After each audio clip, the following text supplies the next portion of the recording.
കൗമുദി സ്ഥാപക പത്രാധിപരായിരുന്ന K Sukumaran, SNDP യോഗം നേതാക്കളായിരുന്ന KP Thayyil, AK Bhaskar, Sahodaran Ayyappan, Ottapalam PK Kunhiraman തുടങ്ങിയവരുടെ ലേഖനങ്ങളുടെ സമാഹാരമാണ് അസവർണർക്ക് നല്ലത് ഇസ്ലാം എന്ന പുസ്തകം. 1936 കേരള തീയ യൂത്ത് ലീഗ് പ്രസിദ്ധീകരിച്ച ആ പുസ്തകത്തിന്റെ പുനഃപ്രസാധനത്തിൽ പങ്കെടുത്തതിന്റെ പേരിൽ മെയ് 12-ന് റാസിഖ് റഹീം എന്ന മുസ്ലിം ആക്ടിവിസ്റ്റിനെ തേടി പോലീസ് അദ്ദേഹത്തിന്റെ നാടായ ഈരാറ്റുപേട്ടയിലെത്തുകയുണ്ടായി.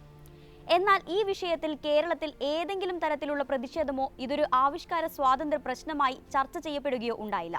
ഒരു മുസ്ലിം ആക്ടിവിസ്റ്റിന്റെ രാഷ്ട്രീയ അനുഭവത്തിന്റെ പരിധിയിൽപ്പെടാൻ ആവിഷ്കാര സ്വാതന്ത്ര്യം എന്ന വ്യവഹാരത്തിന് എത്രത്തോളം കഴിയുമെന്ന ചോദ്യം ഇവിടെ ബാക്കി നിൽക്കുന്നു. മുസ്ലിം ഉള്ളടക്കമുള്ള പ്രശ്നങ്ങൾ കൈകാര്യം ചെയ്താൽ അത് അഭിപ്രായ ആവിഷ്കാര സ്വാതന്ത്ര്യം എന്ന അവകാശത്തിന്റെ പരിധിയിൽ വരില്ലേ എന്ന ചോദ്യം നിർണായകമാണ്. ഒരവകാശം മുസ്ലിങ്ങളുടെ കാര്യത്തിൽ ബാധകമാവാതെ വരുന്ന വംശീയ വിവേചനത്തിന്റെ പേരാണ് ഇസ്ലാമോഫോബിയ. മുസ്ലിം പശ്ചാത്തലമുള്ള ഒരു വ്യക്തി ഒരു നല്ല പ്രവൃത്തി ചെയ്താൽ അത് ആ വ്യക്തിയുടെ പ്രവൃത്തിയായി മാത്രം വിലയിരുത്താതെ മറ്റൊരു വ്യാഖ്യാനം കൂടി നിർമ്മിക്കുന്നു. അതവർ സ്വന്തം സമുദായത്തിൽ നിന്ന് വ്യത്യസ്തമായി ചെയ്യുന്ന പ്രവൃത്തിയാണെന്ന് ബോധപൂർവം സ്ഥാപിക്കുന്നു. ഇത് ഇസ്ലാമോഫോബിയയുടെ ഒരു മാതൃകയാണ്.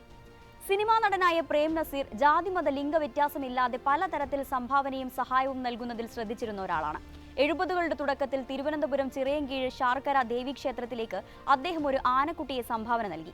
ഒരു വിഭാഗം മാധ്യമങ്ങൾ അന്ന് അതൊരു ചർച്ചയാക്കി മാറ്റി. 1974 മാതൃഭൂമി ആഴ്ച പതിപ്പിൽ ചിത്രശാല എന്ന പങ്ക്തിയിൽ വൈലേഴത്ത് വേണുഗോപാൽ നസീറിന്റെ സിനിമാ ജീവിത വിജയത്തെയും വ്യക്തി മഹാത്മ്യത്തെയും വിലയിരുത്തുന്ന ഒരു ലേഖനം പ്രസിദ്ധീകരിച്ചിരുന്നു. ലേഖനത്തിന്റെ അവസാനം പ്രേം നസീർ എന്ന വ്യക്തിയുടെ മതസഹിഷ്ണുതയും മതേതരത്വവും വിശദീകരിക്കാൻ ചിറയൻകീഴിലെ ചില മുസ്ലിം സമുദായാംഗങ്ങളെ മതഭ്രാന്തന്മാരാക്കിയും മതഭ്രഷ്ട് കൽപ്പിക്കുന്ന മുസ്ലിം സമ്പന്നരാക്കിയും ചിത്രീകരിച്ചു. ഈ വിഷയം ഇപ്പോൾ ചർച്ച ചെയ്യപ്പെടാനുണ്ടായ കാരണം പുഴു എന്ന സിനിമയുമായി ബന്ധപ്പെട്ട് മമ്മൂട്ടിക്ക് നേരെയുണ്ടായ സൈബർ ആക്രമണങ്ങളുടെ പശ്ചാത്തലമാണ്. മമ്മൂട്ടിയുടെ പുഴു എന്ന സിനിമയിലെ കലാപരമായ പങ്കാളിത്തം ഒരു വ്യക്തിയുടെ ഇടപെടലായി വിമർശിക്കാനോ വിയോജിക്കാനോ ആർക്കും സ്വാതന്ത്ര്യമുണ്ട്. എന്നാൽ അത് വ്യക്തിയുടെ പ്രവർത്തനം മാത്രമാക്കി ചുരുക്കാതെ വ്യക്തി രഹസ്യമായി നടത്തുന്ന സ്വന്തം സമുദായത്തിന്റെ പ്രവർത്തനം കൂടിയാണെന്ന് ബോധപൂർവം സ്ഥാപിക്കുന്നതാണ് ഇതിലെ ഇസ്ലാമോഫോബിയ. സമുദായത്തോടൊപ്പം നിൽക്കുന്ന മുസ്ലിം വ്യക്തിയാണ് ചീത്ത മുസ്ലിം. ആ മാതൃകയിലേക്ക് മമ്മൂട്ടിയെ പ്രതിഷ്ഠിക്കുന്ന ഒരു ആഖ്യാന മാതൃക കഴിഞ്ഞ ദിവസങ്ങളിൽ വികസിച്ചിരുന്നു. പ്രേം നസീർ എന്ന വ്യക്തിയുടെ ഒരു പ്രവൃത്തിയെ മുസ്ലിം സമുദായത്തിനെതിരെ പ്രതിഷ്ഠിക്കുന്ന ഒരു ആഖ്യാന രീതിയിലൂടെ ഒരു നല്ല മുസ്ലിമായി അദ്ദേഹത്തെ സ്ഥാപിക്കാനായിരുന്നു ശ്രമം. പ്രേം നസീറിനെ മതഭ്രഷ്ട് കൽപ്പിച്ചുവെന്നും ഇല്ലെന്നുമുള്ള രണ്ട് വാദങ്ങളും അദ്ദേഹത്തെ മുസ്ലിം സമുദായത്തിനെതിരെ, വിശിഷ്യ അതിന്റെ രാഷ്ട്രീയ സാമുദായിക സംഘടനാ രൂപങ്ങൾക്കെതിരെയുള്ള നിലപാടായി വ്യാഖ്യാനിക്കുന്നതാണ് നാം കണ്ടത്. എന്നാൽ മമ്മൂട്ടിയുടെ കാര്യത്തിൽ സംഭവിച്ചത് ഒരു ചീത്ത മുസ്ലിം എന്ന നിർമ്മിതി സൃഷ്ടിക്കലായിരുന്നു. പുഴു സിനിമയുടെ സംവിധായിക രത്തീനയുടെ ഭർത്താവ് മുഹമ്മദ് ഷെർഷാദ് ഓൺലൈൻ മാധ്യമമായ മറുനാടൻ മലയാളിക്ക് ഒരു അഭിമുഖം നൽകി. തന്റെ കുടുംബ ജീവിതത്തെക്കുറിച്ച് പറഞ്ഞു തുടങ്ങിയ ഷെർഷാദ് തുടർന്ന് പുഴു സിനിമയുമായി ബന്ധപ്പെട്ട ചില ആരോപണങ്ങൾ ഉന്നയിച്ചു. പുഴു സവർണ സമുദായത്തെ മോശമായി ചിത്രീകരിക്കുന്ന സിനിമയാണെന്നും മമ്മൂട്ടിയുടെ പ്രത്യേക താല്പര്യപ്രകാരമാണ് പുഴുവിന്റെ കഥ തയ്യാറാക്കിയതെന്നുമായിരുന്നു പ്രധാന ആരോപണം. സിനിമയുടെ തിരക്കഥ എഴുതിയ ഹർഷദ് തീവ്ര ഇസ്ലാമിസ്റ്റ് ആണെന്നും കൂടെ എഴുതാൻ ഒരു കമ്മ്യൂണിസ്റ്റുകാരനും അതേ ലൈനിലുള്ള പാർവതിയും കയറി വന്നു എന്നും അദ്ദേഹം ആരോപിക്കുന്നു. താമസിയാതെ ഒരു സമുദായത്തെ മോശമായി ചിത്രീകരിച്ച മമ്മൂട്ടിയെക്കുറിച്ചുള്ള വാർത്തകൾ ഓൺലൈൻ മാധ്യമങ്ങളിൽ നിറയാൻ തുടങ്ങി. ബ്രാഹ്മണ സമുദായത്തെ മോശമായി ചിത്രീകരിക്കാൻ ശ്രമങ്ങൾ ഉണ്ടായി എന്നായിരുന്നു മാധ്യമങ്ങൾ പറയാൻ ശ്രമിച്ചത്. തുടർന്ന് പുഴു, ഉണ്ട എന്നീ സിനിമകളുടെ തിരക്കഥാകൃത്ത് ഹർഷദിലേക്കും ആക്രമണം നീണ്ടു. Brave India online channel up ചെയ്ത വാർത്തയുടെ ശീർഷകം തന്നെ മലയാള സിനിമയുടെ സുഡാപ്പിക്ക ആരാണ് എന്നതായിരുന്നു. ഈ വിഷയത്തിൽ മെയ് 14 കർമ്മ ന്യൂസ് ഒരു വീഡിയോ പുറത്തുവിട്ടു. മമ്മൂട്ടിക്ക എയറിൽ തീവ്ര സുഡാപ്പികൾക്ക് കൈ കൊടുത്തപ്പോൾ മെഗാസ്റ്റാറിന് കൈ പൊള്ളി എന്നായിരുന്നു വീഡിയോയുടെ ശീർഷകം. തിരക്കഥാകൃത്ത് കൊടും സുഡാപ്പിയാണ്. PK ഹർഷദ് എന്നാണ് പേര്. ഉണ്ട എന്ന സിനിമയും പുഴുവും പ്രൊപ്പഗണ്ട സിനിമയാണ്. അത് ചില ഉദ്ദേശങ്ങളോടെ ചിലരെ ഇകഴ്ത്താൻ വേണ്ടി എടുത്ത സിനിമയാണ്. ഇത്തരം സുഡാപ്പികൾക്ക് എന്തിനാണ് മമ്മൂട്ടി ഡേറ്റ് കൊടുക്കുന്നത്? അത് ബോധപൂർവമാണോ എന്നിങ്ങനെ ചോദ്യങ്ങളും വീഡിയോയിൽ ഉന്നയിക്കുന്നു. മമ്മൂട്ടിക്കെതിരെ ഇതിനിടയിൽ സ്വയം യുക്തിവാദി എന്ന് വിശേഷിപ്പിക്കുന്ന ജാമിദ ടീച്ചറും രംഗത്തു വന്നു. ജിഹാദികളാണ് തനിക്ക് വലുത് എന്ന് മമ്മൂട്ടി തെളിയിച്ചുവെന്നും ജിഹാദികൾ സിനിമ കൈയടക്കിയിരിക്കുകയാണെന്നും മലയാള സിനിമയിൽ ജിഹാദി സ്വാധീനമുണ്ടെന്നുമൊക്കെയാണ് ചാണക്യ ഓൺലൈനിലൂടെ അവർ പറഞ്ഞത്. ഇതിനിടയിൽ മലയാള സിനിമയെ അടക്കി വാഴുന്ന മട്ടാഞ്ചേരി മാഫിയ എന്നൊരു വിഭാഗമുണ്ടെന്ന് പലതരത്തിലും രീതിയിലും മാധ്യമങ്ങൾ പറഞ്ഞു തുടങ്ങി. സവർണരെ അധിക്ഷേപിക്കുന്ന സിനിമ വേണമെന്നത് മമ്മൂട്ടിയുടെ നിർദ്ദേശവും ആവശ്യവുമായിരുന്നു എന്നും നടൻ മമ്മൂട്ടിയും മട്ടാഞ്ചേരി മാഫിയയുടെ ആളാണെന്നും കർമ്മ ന്യൂസ് വാർത്ത നൽകി. മമ്മൂട്ടിയും മട്ടാഞ്ചേരി മാഫിയയും തുറന്നു പറഞ്ഞ് മുഹമ്മദ് ഷെർഷാദ് എന്നായിരുന്നു മെയ് 3 പ്രസിദ്ധീകരിച്ച കർമ്മ ന്യൂസിന്റെ തലക്കെട്ട്. അതേ ദിവസം ബ്രേവ് ഇന്ത്യ ന്യൂസ് മട്ടാഞ്ചേരി മാഫിയയുടെ തലവനായി മമ്മൂട്ടിയെ വിശേഷിപ്പിച്ചു. കൂട്ടത്തിൽ മട്ടാഞ്ചേരി മാഫിയയെക്കുറിച്ച് ചില നിരീക്ഷണങ്ങളും നടത്തി. മലയാള സിനിമയിലെ ഇസ്ലാമിസ്റ്റ് അച്ചുതണ്ടിനെ നയിക്കുന്നത് മമ്മൂട്ടിയാണ്. പോപ്പുലർ ഫ്രണ്ടിന്റെയും ജമാഅത്തെ ഇസ്ലാമിയുടെയും അജണ്ടകളാണ് മട്ടാഞ്ചേരി മാഫിയ നടപ്പാക്കുന്നത്. കേരളത്തിൽ നിലനിൽക്കുന്ന ഇടത് ഇസ്ലാമിസ്റ്റ് കൂട്ടുകെട്ടിന്റെ ഭാഗമാണിത്. മലയാള സിനിമയിലെ മട്ടാഞ്ചേരി മാഫിയയെക്കുറിച്ചുള്ള നിഗൂഢമായ വിവരങ്ങളാണ് ഷർഷാദ് വെളിപ്പെടുത്തിയതെന്നുമാണ് ചാനൽ അഭിപ്രായപ്പെടുന്നത്. വിവാദം കത്തിപ്പടരുന്നതിനിടയിൽ മലയാള സിനിമയിൽ ജിഹാദി സ്വാധീനത്തിന്റെ തെളിവെന്ന ആരോപണത്തോടെ ഒരു പട്ടിക ചില മാധ്യമങ്ങൾ തയ്യാറാക്കി. കർമ്മ ന്യൂസും ലോകം മലയാളം എന്ന ഓൺലൈൻ ചാനലുമാണ് ഇക്കാര്യത്തിൽ മുന്നിൽ നിന്നത്. മെയ് 15 കർമ്മ ന്യൂസിന്റെ വാദം പ്രതിവാദം പരിപാടിയിൽ ഇക്കാര്യം വിശദമായി ചർച്ച ചെയ്തു. പ്രമാണി, പുഴു, തോപ്പിൽ ജോപ്പൻ, ആഗതൻ, മായാനദി, ഇടുക്കി ഗോൾഡ് തുടങ്ങിയ ചിത്രങ്ങളാണ് കർമ്മ ന്യൂസിന്റെ പട്ടികയിൽ ഉണ്ടായിരുന്നത്. ലോകം മലയാളം ഈ സിനിമകൾക്ക് പുറമെ ഭീഷ്മപർവം സിനിമയും പട്ടികയിൽ ചേർത്തു. മലയാളം എക്സ്പ്രസ് TV മെയ് 15 പ്രസിദ്ധീകരിച്ച വാർത്തയിൽ the great Indian kitchen, sexy Durga, Jana Gana Mana തുടങ്ങിയ സിനിമകൾ കൂടി കൂടുതലായി ഉൾപ്പെടുത്തി. ഈ സിനിമകൾ ഹിന്ദു സമാജത്തെ അവഹേളിക്കുന്നതാണെന്നും മമ്മൂട്ടി മട്ടാഞ്ചേരി മാഫിയയുടെ ആളാണെന്നും NIA പൊക്കുമെന്നും അവർ പ്രവചിക്കുന്നു. മമ്മൂട്ടിയല്ല മുഹമ്മദ് കുട്ടി എന്ന മത തീവ്രവാദി, മമ്മൂട്ടി മാഫിയ തലവനോ എന്നായിരുന്നു വാർത്തയുടെ തലക്കെട്ട്. മമ്മൂട്ടിക്കെതിരെ പ്രധാനമായും 3 ആരോപണങ്ങളാണ് ഉയർന്നത്. അദ്ദേഹം സവർണരെ, പ്രത്യേകിച്ച് ബ്രാഹ്മണരെ വിമർശിക്കുന്ന സിനിമയെടുത്തു. അത് ഹിന്ദുക്കൾക്കെതിരെയുള്ള സിനിമയാണ് എന്നതാണ് ഒന്നാമത്തേത്. രണ്ടാമത്തേത് ഹർഷദ് എന്ന ഇസ്ലാമിസ്റ്റിന് മമ്മൂട്ടി ഡേറ്റ് കൊടുത്തു എന്നതാണ്. മലയാള സിനിമയിൽ മട്ടാഞ്ചേരി മാഫിയ എന്നൊരു വിഭാഗമുണ്ട്. അവർ ഇടത് ഇസ്ലാമിക കൂട്ടുകെട്ടാണ്. മമ്മൂട്ടിയാണ് അതിന് നേതൃത്വം നൽകുന്നത് എന്നതാണ് മൂന്നാമത്തേത്. ഈ ആരോപണങ്ങളെ പ്രതിരോധിക്കാൻ ശ്രമിച്ച മതേതരർ മമ്മൂട്ടിക്കെതിരെയുള്ള സംഘപരിവാർ ആക്രമണങ്ങളെ തള്ളിയെങ്കിലും അവർ ഉന്നയിച്ച മറ്റു പല ആരോപണങ്ങളും കണ്ടില്ല. ജാതിയുടെ പ്രവർത്തനത്തെ വിമർശിക്കുന്നത് രാഷ്ട്രീയമായി ശരിയാണെന്നും അതിന്റെ പേരിൽ മമ്മൂട്ടിയെ ഹിന്ദുവിരുദ്ധനെന്ന് വിളിക്കുന്നത് തെറ്റാണെന്നുമാണ് പ്രധാനമായും അവർ പറയാൻ ശ്രമിച്ചത്. സിനിമാ നിരൂപകനായ GP രാമചന്ദ്രന്റേത് അങ്ങനെ ഒരു വിശദീകരണമായിരുന്നു. അദ്ദേഹം ഡയലോഗ് പീഡിയ എന്ന ഓൺലൈൻ യൂട്യൂബ് ചാനലിലൂടെയാണ് മമ്മൂട്ടിക്ക് പിന്തുണ പ്രഖ്യാപിച്ചത്. ചില ജാതിക്കെതിരായി മമ്മൂട്ടി പ്രവർത്തിക്കുന്നു എന്ന പ്രചാരണം നടക്കുന്നുണ്ട്. വ്യത്യസ്ത കഥാപാത്രങ്ങളെ അവതരിപ്പിച്ച നടനാണ് മമ്മൂട്ടി. ബ്രാഹ്മണ്യത്തെയും സവർണതയെയും ഉദ്ഘോഷിക്കുന്ന ധ്രുവം, അയ്യർ ദി ഗ്രേറ്റ്, CBI ഡയറിക്കുറിപ്പ് പോലുള്ള സിനിമകൾ ചെയ്തിട്ടുണ്ട്. അംബേദ്കറിലും പൊന്തന്മാടയിലും ദളിത് കഥാപാത്രങ്ങളെ അവതരിപ്പിച്ചു. പാലേരി മാണിക്യത്തിൽ മുസ്ലിം വിരുദ്ധവും കമ്മ്യൂണിസ്റ്റ് വിരുദ്ധവുമായ കഥയാണ്. അതിലും കഥാപാത്രമായി. ഇത്തരം കഥാപാത്രങ്ങൾ അദ്ദേഹത്തിന്റെ വ്യക്തിത്വത്തോടോ കഥാപാത്രത്തോടോ കൂട്ടിയോജിപ്പിക്കേണ്ടതില്ല എന്നിങ്ങനെ പോകുന്നു അദ്ദേഹത്തിന്റെ വാദങ്ങൾ. എന്നാൽ ഹർഷദുമായി ബന്ധപ്പെടുത്തിയുള്ള ആക്രമണങ്ങളെയും ഹിന്ദുക്കൾക്കെതിരെ നടക്കുന്ന ഇടത് ഇസ്ലാമിക കൂട്ടുകെട്ട് ആരോപണത്തെയും മട്ടാഞ്ചേരി മാഫിയ ആരോപണങ്ങളെയും അദ്ദേഹം തന്റെ വീഡിയോയിൽ പരാമർശിച്ചില്ല. മതപരമായ അസ്തിത്വത്തിന്റെ പേരിൽ മമ്മൂട്ടിയെ ഹിന്ദുത്വ ആക്രമണത്തിന് വിട്ടുകൊടുക്കില്ലെന്ന് പ്രഖ്യാപിച്ച് മന്ത്രിമാരായ V ശിവൻകുട്ടിയും K രാജനും AM Arif MP ഈ രീതിയിൽ പ്രതികരിച്ചവരിൽ പ്രമുഖരാണ്. ആ പരിപ്പ് ഇവിടെ വേവില്ല. മമ്മൂട്ടി മലയാളിയുടെ അഭിമാനം എന്നായിരുന്നു ശിവൻകുട്ടി FBയിൽ കുറിച്ചത്. മലയാളിയുടെ അഭിമാനമാണ് മമ്മൂട്ടി എന്നും ഇദ്ദേഹം ഇരിക്കുന്ന തട്ട് താണ് തന്നെ ഇരിക്കുമെന്നുമാണ് K രാജൻ ഫേസ്ബുക്കിൽ കുറിച്ചത്. പലതരത്തിലും നിറത്തിലുമുള്ള വർഗീയവാദികൾ വിവേചന ചിന്തയും വിദ്വേഷവും പടർത്തുന്നുവെന്നും ഇപ്പോൾ ഹിന്ദുത്വവാദികൾ മലയാളത്തിന്റെ അഭിമാനമായ മമ്മൂട്ടിയെ ലക്ഷ്യമിടുകയാണെന്നും CPM നേതാവ് KT കുഞ്ഞിക്കണ്ണനും പ്രതികരിച്ചു. രത്തീനക്കെതിരെ ഷർഷദിന്റെ ഭാഗത്തു നിന്നുണ്ടായ ഗാർഹിക പീഡനത്തിന് പ്രാധാന്യം നൽകിക്കൊണ്ട് മമ്മൂട്ടിക്കെതിരെ നടക്കുന്ന ആരോപണങ്ങൾ മറുപടി പോലും അർഹിക്കുന്നില്ലെന്ന നിലപാടായിരുന്നു മറ്റു ചിലർ എടുത്തത്. മാധ്യമപ്രവർത്തക KK ഷാഹിനെയെ പോലുള്ളവർ ഇതിനോടടുത്ത നിലപാടാണ് കൈക്കൊണ്ടത്. വിദ്വേഷ പ്രചരണത്തിന്റെ മർമ്മത്തെ, പ്രത്യേകിച്ച് ഹർഷദ്, മട്ടാഞ്ചേരി മാഫിയ, സുഡാപ്പി ആരോപണങ്ങളെ അവർ സ്പർശിക്കാതെ വിട്ടു. മറ്റൊരു മാധ്യമപ്രവർത്തകനായ KJ ജേക്കബിന്റേത് രസകരമായ വാദമായിരുന്നു. മതം പറയുന്ന മൗദൂദി, സംഘി എന്ന ബൈനറി സൃഷ്ടിച്ച് സംഘികൾ മമ്മൂട്ടിയെ മൗദൂദിയാക്കുകയാണെന്നായിരുന്നു അദ്ദേഹം പറഞ്ഞത്. മട്ടാഞ്ചേരി മാഫിയയെക്കുറിച്ചുള്ള പ്രതിരോധം സൃഷ്ടിക്കാൻ ശ്രമിച്ച ഒരാൾ രാകേഷ് സനലാണ്. അന്നവർ ഫഹദിനെ രാജ്യദ്രോഹിയാക്കി. ഇന്ന് മമ്മൂട്ടിയെ ഇസ്ലാമിസ്റ്റും എന്ന തലക്കെട്ടിൽ മെയ് 15 അഴിമുഖം ഓൺലൈനിലാണ് അദ്ദേഹം എഴുതിയത്. കോടമ്പക്കത്ത് നിന്നും മലയാള സിനിമാ നിർമ്മാണ മേഖല തിരുവനന്തപുരം, കോഴിക്കോട്, മട്ടാഞ്ചേരി പ്രദേശങ്ങളിലേക്ക് മാറിയതിന്റെ സാമൂഹിക സാംസ്കാരിക പശ്ചാത്തലം അദ്ദേഹം ലേഖനത്തിൽ വിവരിക്കുന്നു. തിരുവനന്തപുരത്തും കോഴിക്കോടും കൊച്ചിയിലുമൊക്കെ ഉണ്ടായിരുന്നവർ നന്നായി ഗ്രൂപ്പിസം കളിച്ചിരുന്നുവെന്നും മതവും ജാതിയും നോക്കി കൊള്ളുകയും തള്ളുകയും ചെയ്തുവെന്നുമാണ് അദ്ദേഹം പറയുന്നത്. ഫാസിസം സർവാധിപത്യം നേടുന്നിടത്ത് കലാകാരനായി ജീവിക്കുക എന്നത് ആപത്കരമാണെന്നും അതൊരു മുസ്ലിം ആണെങ്കിൽ അത്യന്തം അപകടകരവും ഏത് രീതിയിലും നശിപ്പിക്കപ്പെടാമെന്നും അദ്ദേഹം പറയുന്നു. കമലിനെ കമാലുദ്ദീനാക്കുന്നതും മമ്മൂട്ടിയെ ഇസ്ലാമിസ്റ്റാക്കുന്നതുമൊക്കെ അങ്ങനെയാണ്. ദേശീയ പുരസ്കാര സമർപ്പണം നിരസിച്ച സമയത്ത് ഫഹദ് ഫാസിലിനെതിരെ മാത്രം മതം പറഞ്ഞ് വിദ്വേഷ പ്രചാരണം നടന്നുവെന്നും അദ്ദേഹം ലേഖനത്തിൽ പറയുന്നു. ചിലയിടങ്ങളിൽ പെരുപ്പിച്ചു കാട്ടിയും മറ്റിടങ്ങളിൽ അദൃശ്യമാക്കിയും മതസ്വത്വത്തെ തങ്ങൾക്ക് ഇഷ്ടപ്പെട്ട രീതിയിൽ ചിത്രീകരിക്കുകയും ആവിഷ്കരിക്കുകയും ചെയ്യുക എന്ന ഇസ്ലാമോഫോബിയയുടെ ഒരു വിശകലന തന്ത്രമാണ് ഇവിടെ കാണാൻ കഴിയുന്നത്. മമ്മൂട്ടി എന്ന നടനെ വിദ്വേഷ പ്രചാരകരിൽ നിന്ന് രക്ഷിക്കുക എന്നതിന് മമ്മൂട്ടിയിലെ മതസ്വത്വത്തെ സമുദായ സ്വത്വത്തിൽ നിന്ന് വേറിട്ട് കാണിക്കേണ്ടതുണ്ടെന്ന് കരുതുന്നവരുണ്ട്. ഈ രീതിയാണ് KJ ജേക്കബിന്റെ വിശകലനത്തിൽ കാണാൻ കഴിയുന്നത്. മമ്മൂട്ടിയുടെ മതസ്വത്വത്തെ തന്ത്രപൂർവ്വം മറച്ച് അദ്ദേഹത്തെ വ്യവസായിയും കച്ചവടക്കാരനും കാതൽ ദി കോർ പോലുള്ള സിനിമകളിൽ അഭിനയിക്കുന്ന നടനുമായി ചിത്രീകരിക്കുകയുമാണ് അദ്ദേഹം. അതുവഴി അദ്ദേഹത്തിന്റെ വിശ്വാസി എന്ന നിലയിൽ വന്നുചേരുന്ന സാമുദായിക സ്വത്വം മറച്ചുപിടിക്കാനും കഴിയുന്നു. അതോടൊപ്പം സംഘപരിവാറിനെയും മുസ്ലിം സംഘടനകളെയും മതജീവികളായ മൗദൂദി, ശരീഅത്ത് നിയമം, അല്ലാഹുവിന്റെ രാജ്യം തുടങ്ങിയ പ്രയോഗങ്ങളിലൂടെ KJ ജേക്കബ് സമീകരിക്കുകയും ചെയ്യുന്നു. ഇസ്ലാമോഫോബിക് ആരോപണങ്ങളെ അഭിസംബോധന ചെയ്യാതെ മറ്റു വിഷയങ്ങളെ മാത്രം പരിശോധിക്കുന്ന രീതിയാണ് ചിലരുടേത്. അതിനുവേണ്ടി മമ്മൂട്ടിയുടെ താരശരീരവും യഥാർത്ഥ ശരീരവും തമ്മിലുള്ള ബന്ധത്തിന്റെ സങ്കീർണത പരിശോധിക്കുന്നു GP രാമചന്ദ്രൻ അദ്ദേഹത്തിന്റെ വീഡിയോയിൽ. വിവാദത്തിന്റെ ഒരു ഭാഗം മാത്രമായ പിതൃമേധാവിത്വ കുടുംബത്തിന്റെ സങ്കീർണതയാണ് KK ഷാഹിനയ്ക്ക് വിഷയം. മട്ടാഞ്ചേരി സിനിമാക്കാരുടെ സർഗാത്മകതയാണ് അഴിമുഖം ലേഖനത്തിൽ പ്രതിരോധ രീതി. ചുരുക്കത്തിൽ മമ്മൂട്ടിക്കെതിരെയുണ്ടായ ആക്രമണത്തിന്റെ ഇസ്ലാമോഫോബിക് ഘടകത്തെ അവർ നേരിട്ട് അഭിസംബോധന ചെയ്യാതെ വിടുന്നു. മുസ്ലിം സംഘാടനത്തെ ഇസ്ലാമോഫോബിക് രീതിശാസ്ത്രം ഉപയോഗിച്ച് പരിശോധിച്ചും മുസ്ലിം വിരുദ്ധ വംശീയതയുടെ പലവിധ അളവുകോലുകളിൽ വിലയിരുത്തിയുമാണ് ഹർഷദിനെ കൊടും സുഡാപ്പിയും ഇസ്ലാമിസ്റ്റുമായി മാറ്റുന്നത്. ഇവിടെ സുഡാപ്പി, ഇസ്ലാമിസ്റ്റ് തുടങ്ങിയ വാക്കുകൾ ഉപയോഗിച്ചിരിക്കുന്നത് വംശീയവൽക്കരിക്കപ്പെട്ട രൂപകങ്ങൾ എന്ന നിലയിലാണ്. ഇത്തരമൊരു വംശീയവൽക്കരണ പ്രക്രിയയുടെ ഭാഗമാണ് ഹർഷദിനെതിരെയുള്ള വിദ്വേഷ പ്രചാരണം. അതുമായി ചേർത്ത് വെച്ചാണ് മമ്മൂട്ടിക്കെതിരെ കുപ്രചാരണങ്ങൾ നടക്കുന്നത്. മട്ടാഞ്ചേരി മാഫിയയും സമാനമായ വംശീയ രൂപകങ്ങളാണ്. വംശീയ ആരോപണങ്ങളിൽ നിന്ന് ഒഴിഞ്ഞുമാറി മമ്മൂട്ടിയെ മികച്ച നടനും മികച്ച കച്ചവടക്കാരനും കേവല വ്യക്തിയായും ചിത്രീകരിച്ചതുകൊണ്ട് മാത്രം ഇസ്ലാമോഫോബിയയെ ചെറുക്കാനാവില്ല.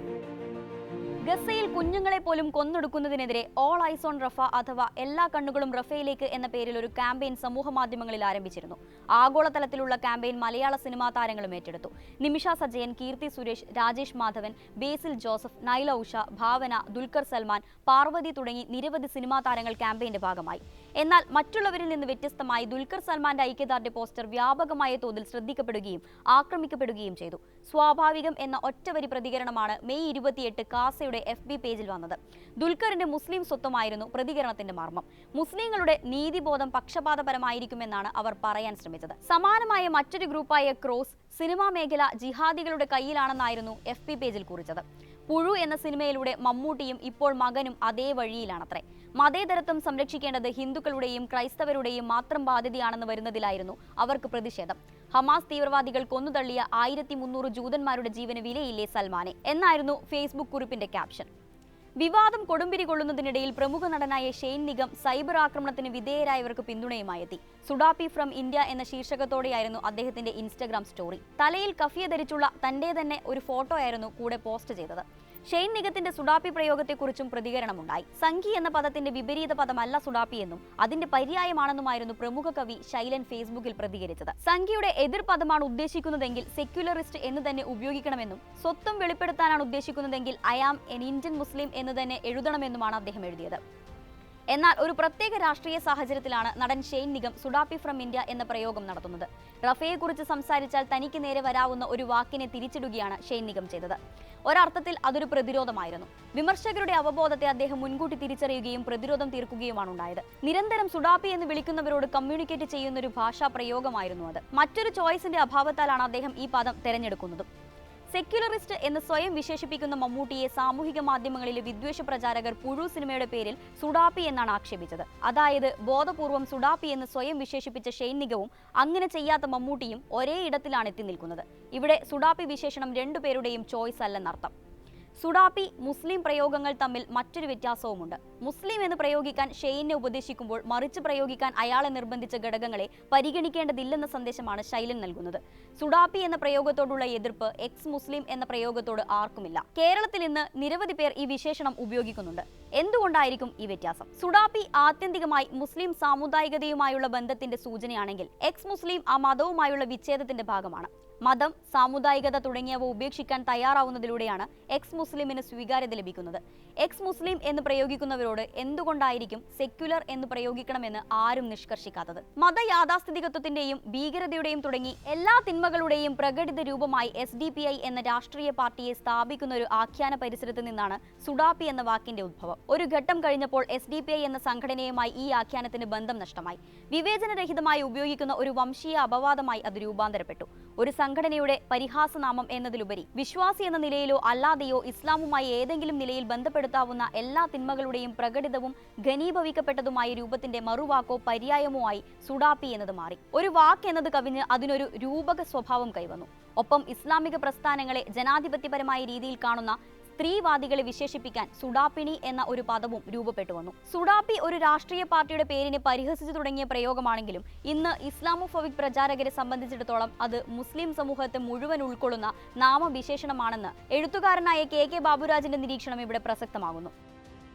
പായൽ കപാടിയെ സംവിധാനം ചെയ്ത all we imagine as light എന്ന സിനിമ 77ാമത് കാൻ അന്താരാഷ്ട്ര ചലച്ചിത്രോത്സവത്തിൽ മികച്ച രണ്ടാമത്തെ ചിത്രത്തിനുള്ള ഗ്രാൻഡ് പ്രീ പുരസ്കാരം നേടി.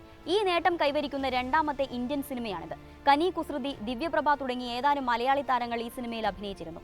പുരസ്കാര ചടങ്ങിൽ തണ്ണിമത്തൻ ബാഗുമായി വേദിയിലെത്തി കനി കുസൃതി പലസ്തീന് ഐക്യദാർഢ്യം പ്രഖ്യാപിച്ചത് വലിയ ചർച്ചയായി. നിരവധി പേർ അതിനെ പുകഴ്ത്തുകയും ചെയ്തു. ബിരിയാണി സിനിമ പോലുള്ള ഇസ്ലാമോഫോബിക് സിനിമയിൽ അഭിനയിച്ച ഒരാൾ എന്ന നിലയിൽ കനിയുടെ പലസ്തീൻ അനുകൂല പ്രതികരണത്തെ ഇസ്ലാമോഫോബിയക്കെതിരായ പോരാട്ടമായി കാണാമോ എന്നതാണ് ചോദ്യമായി ഉയർന്നത്. കനിയെ പോലെയുള്ള പ്രധാനമായും മുഖ്യധാരയ്ക്ക് പുറത്തു പ്രവർത്തിക്കുന്ന ഒരു നടിക്ക് അവരുടെ സിനിമകൾ തെരഞ്ഞെടുക്കുന്നതിൽ പരിധികൾ ഉണ്ടെന്നാണ് കനിയോട് അനുഭവം പ്രകടിപ്പിക്കുന്നവരുടെ അഭിപ്രായം. ചിലരാകട്ടെ ബിരിയാണി എന്ന സിനിമയുടെ പേരിൽ കനിയെ വിമർശിക്കുമ്പോൾ തന്നെ അവരുടെ പലസ്തീൻ ഐക്യദാർഢ്യത്തെ ഉയർത്തിപ്പിടിക്കണമെന്ന് അഭിപ്രായപ്പെട്ടു. ചിലരാകട്ടെ അതിനെ അംഗീകരിക്കുമ്പോഴും ആഘോഷിക്കേണ്ടതില്ലെന്ന് നിലപാടെടുത്തു. ഫെസ്റ്റിവൽ കഴിഞ്ഞു വന്ന ശേഷം മെയ് 28-ന് കനി ഏഷ്യാനെറ്റിന് ഒരു അഭിമുഖം നൽകി. കാനിൽ ലഭിച്ച അംഗീകാരത്തെ ബിരിയാണിയിൽ അഭിനയിച്ച നടി എന്ന പേരിൽ വില കുറച്ച് കാണുന്നതിനെ കുറിച്ചായിരുന്നു ചോദ്യകർത്താവ് ആരാഞ്ഞത്. തനിക്ക് ബിരിയാണി സിനിമയെക്കുറിച്ച് ഇപ്പോൾ മാത്രമല്ല അഭിനയിക്കുന്നതിന് മുമ്പും വിമർശനം ഉണ്ടായിരുന്നുവെന്ന് അവർ പറഞ്ഞു. കയ്യിൽ പൈസ ഇല്ലാത്ത സമയത്താണ് സിനിമയുടെ സംവിധായകൻ സജിൻ ബാബു വരുന്നത്. എന്നിട്ടും വിയോജിപ്പുകൾ ഉണ്ടെന്ന് പറഞ്ഞിരുന്നു. രാഷ്ട്രീയമായും സൗന്ദര്യശാസ്ത്രപരമായും പ്രശ്നങ്ങളുണ്ട്. ചെയ്യാൻ പറ്റുമെന്ന് തോന്നുന്നില്ലെന്നും കനി പറഞ്ഞിരുന്നുവത്രേ. പക്ഷേ ബിരിയാണി സിനിമയെക്കുറിച്ച് ഇസ്ലാമോഫോബിക് രാഷ്ട്രീയത്തിന്റെ പേരിൽ വിയോജിപ്പ് പ്രകടിപ്പിച്ചതിനോടുള്ള സജിൻ ബാബുവിന്റെ പ്രതികരണം വിചിത്രമായിരുന്നു. അദ്ദേഹവും കനിയും തമ്മിൽ ഒരു പ്രശ്നവുമില്ലെന്നും പറ്റുന്ന പ്രതിഫലം നൽകിയിട്ടുണ്ടെന്നുമായിരുന്നു അദ്ദേഹം ഫേസ്ബുക്കിൽ എഴുതിയത്. ഇസ്ലാമോഫോബിക്കായ സിനിമ, പ്രമേയം, സമീപനം തുടങ്ങിയവയോടുള്ള കനിയുടെ പ്രതികരണത്തെ സംവിധായകൻ വ്യക്തിപരമായാണ് മനസ്സിലാക്കുന്നത്.